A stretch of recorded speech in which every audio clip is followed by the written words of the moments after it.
Have you ever looked around your home and just felt, I don't know, a bit overwhelmed, maybe even a little bit drowned in stuff? Oh, definitely. That feeling is so common. Yeah, like tripping over boxes in the garage or, opening a closet and bracing yourself. That kind of hidden frustration with clutter. Hmm. It's almost universal. It really is. So today we're doing a deep dive into minimalism, but not just decluttering, more the philosophy behind it. How owning less can actually genuinely lead to living more. Mm-hmm. And for this, we're drawing heavily on Joshua Becker's book, The More of Less, Finding the Life You Want Under Everything You Own. You've flagged this one as really key for us. It's a foundational text for modern minimalism, really insightful. Right. So our mission for you, listening, is to unpack why we accumulate so much stuff, figure out practical ways to reduce it, and explore the deeper benefits. Yeah. Things way beyond just having a tidy house. It's about freedom, fundamentally, not just empty shelves. Exactly. And it's kind of amazing how one, single moment, one decision can change everything. It really is. Like Becker's own story, it begs the question, how did we even get here? How did our stuff start owning us? Well, that's precisely where his story kicks off. Yeah. It was Memorial Day weekend back in 2008. He's in Vermont. Doing the classic spring cleaning. Yeah, the dreaded garage cleanout. And you could just picture it, right? Boxes piled high, bikes tangled, a hose just coiled in the corner. He literally had to, turn sideways to get past it all. A familiar scene for many, I think. Totally. And meanwhile, his little boy, Salem, he's 5, just wants to play. It's a holiday weekend. Right. But Becker's stuck. Hours later, still wrestling with the garage. He keeps saying, just let me finish this. But then he sees his son wander off, and bam, that pang of guilt. His stuff was literally stealing time with his kid. That's the moment, isn't it? The realization. It is. And then his neighbor, June, comes over. She sees him struggling and makes this sort of sarcastic comment. Like the joys of home ownership or something. Exactly. And Becker, totally frustrated, says, well, you know what they say? The more stuff you own, the more your stuff owns you. And June just drops this line. Yeah, she says, yeah, that's why my daughter's a minimalist. Boom. Just like that. An introduction to a whole new way of thinking. That was the spark. He and his wife, Kim, they just started. Selling things, donating, getting rid of stuff they didn't need. And they moved fast. Incredibly fast. Yeah. 50% of their belongings gone in just 6 months. Half. Wow. And that personal change turned into something much bigger, didn't it? The blog. Yeah, that same weekend, he starts becoming minimalist. Just for family, initially. But it didn't stay small. Not at all. It just exploded. Hundreds of readers, then thousands, then eventually over 1 million a month. It became his new calling, really. It's an amazing story. And it connects because, well, it reflects a wider societal issue. Definitely. You mentioned that Will Rogers quote. Right. Too many people spend money they haven't earned to buy things they don't want to impress people they don't like. It feels even more true today. The stats you pulled are pretty stark. They really are. I mean, we consume twice as many material goods as 50 years ago. The average American home has almost tripled in size. Tripled? And yet it's filled with around 300,000 items. Think about that. 300,000 things. More TVs than people, on average. More TVs than people, and garages so full you can't park in them. 25% of two-car garages fit no cars. Another third only fit one. So all this extra space isn't actually giving us more room, it's just holding more stuff. Precisely. And we're spending billions on home organization, $8 billion a year, growing 10% annually. Wow. And even then, 1 in 10 households runs off-site storage. It's the fastest growing bit of commercial real estate. We're literally buying boxes to store other boxes. So what's the takeaway here? It feels like this constant chase for more. It just doesn't deliver happiness, does it? It doesn't seem to. Becker argues it actually steals our freedom, adds burdens, regret, and distracts us from, actual joy. Which forces us to ask why. Why do we accumulate all this stuff? There are some deep drivers. One big one is this false sense of security. Huh. We tend to mix up needs and wants, right? And we confuse comfort with real lasting security. So we gather possessions thinking they'll protect us. Like a buffer against uncertainty. Exactly. Margaret Clark, a Yale psychologist, points out that security can come from stuff, but it also comes from relationships. The danger is when we focus too much on the stuff and neglect the relationships. That reminds me of that email Becker got. The mom with 3 boys. Oh, yeah. That was powerful. She and her husband worked like crazy for 15 years, got the big house, the lake house. Everything they thought they were supposed to want. Right. And then they hear their 8-year-old son telling a friend, Mommy and Daddy aren't home a lot. We don't see them much. Oof. Gut punch. Total gut punch. The realization that what they were providing wasn't what their family actually needed.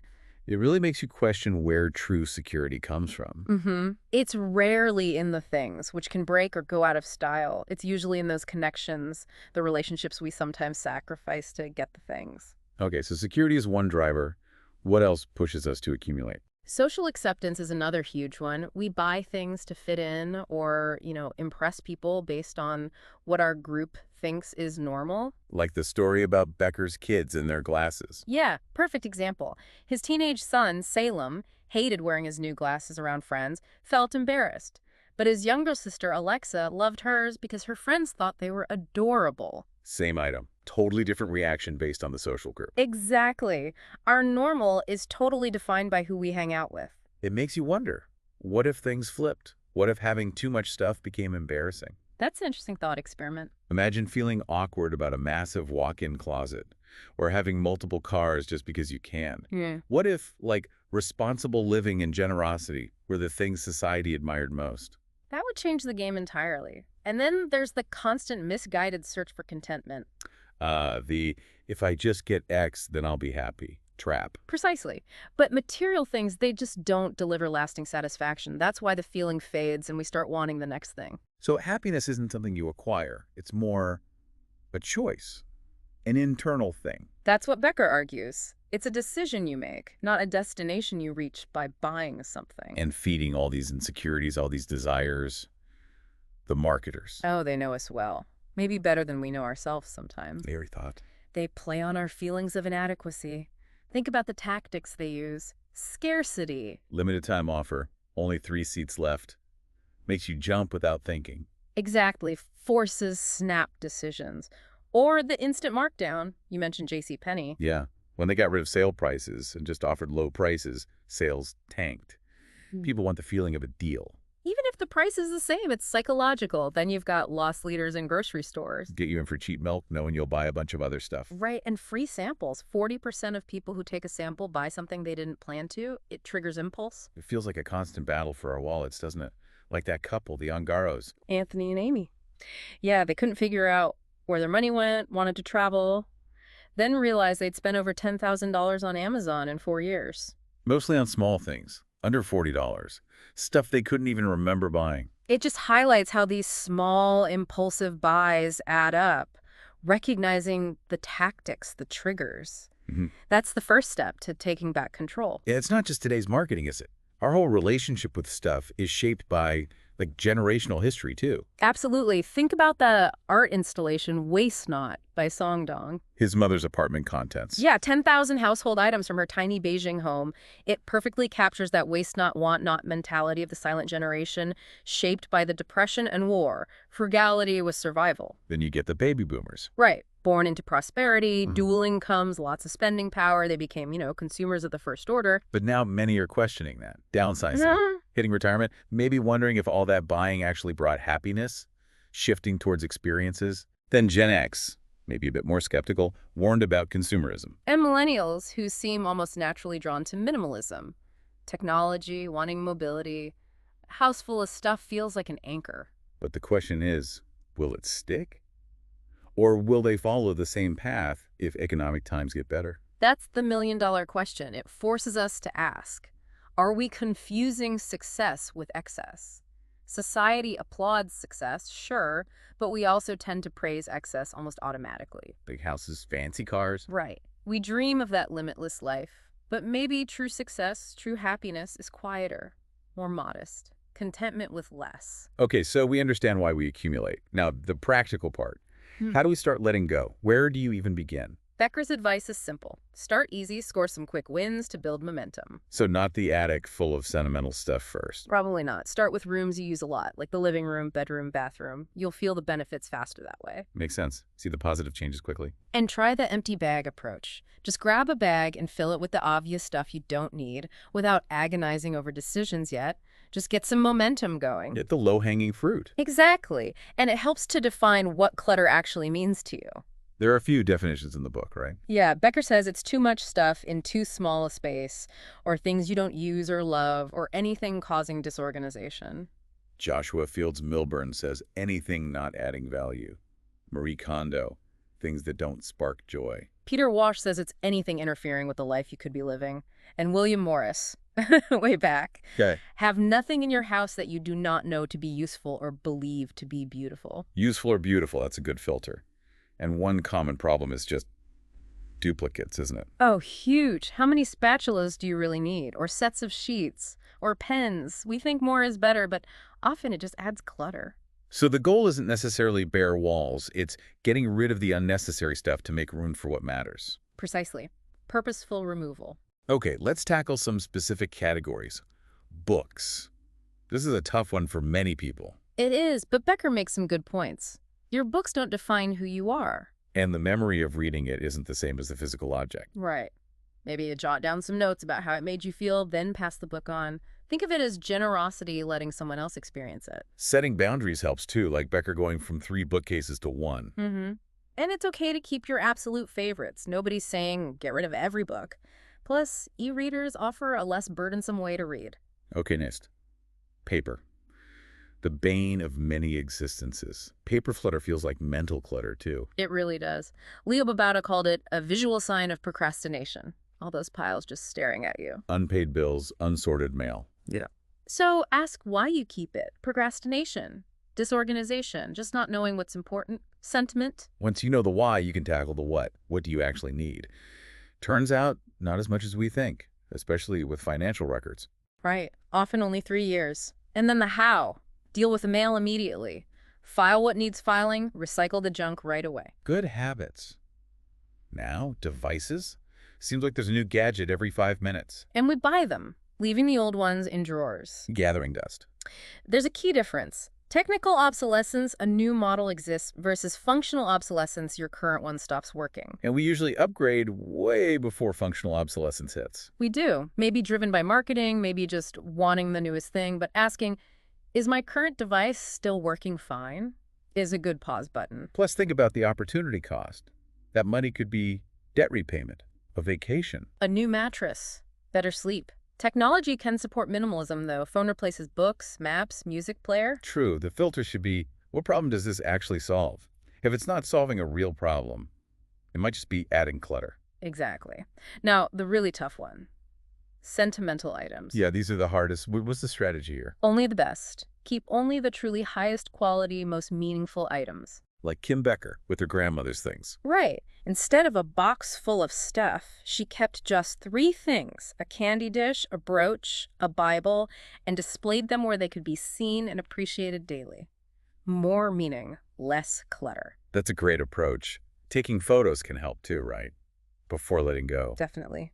Or donating it somewhere it will be used and loved, giving it new life. It frees you up. Okay, what about the really big stuff? Cars and houses. Our obsession with cars often goes way beyond need, doesn't it? Trading down your vehicle could actually be trading up your life, freeing up resources. And homes.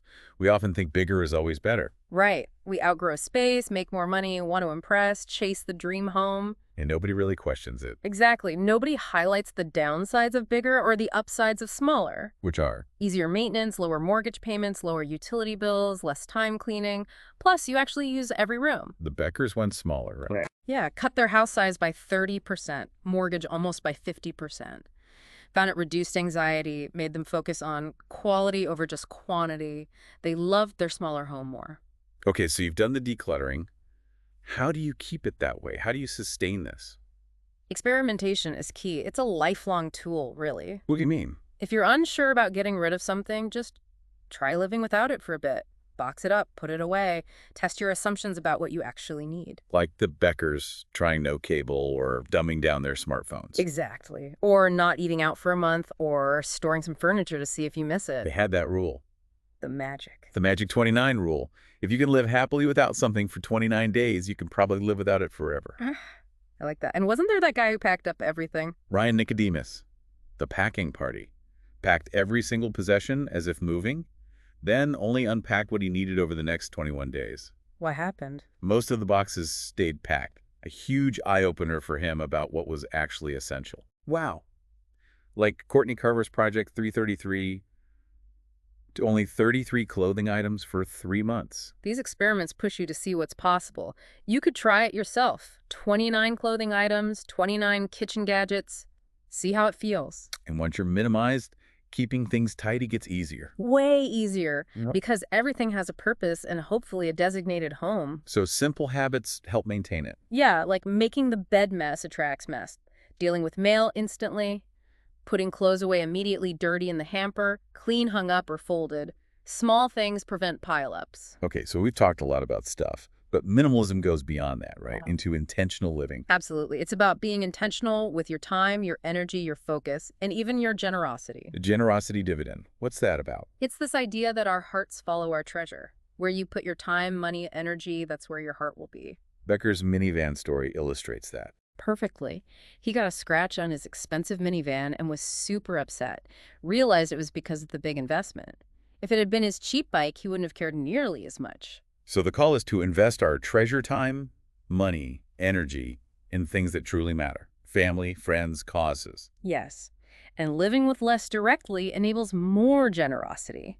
It frees up resources, not just money, but time and mental energy too. It's the quickest shortcut to a life of significance, he says. It really can be. Many people want to give more but feel they can't because they're stretched thin by their own consumption. And he advises against trying to sell all your clutter.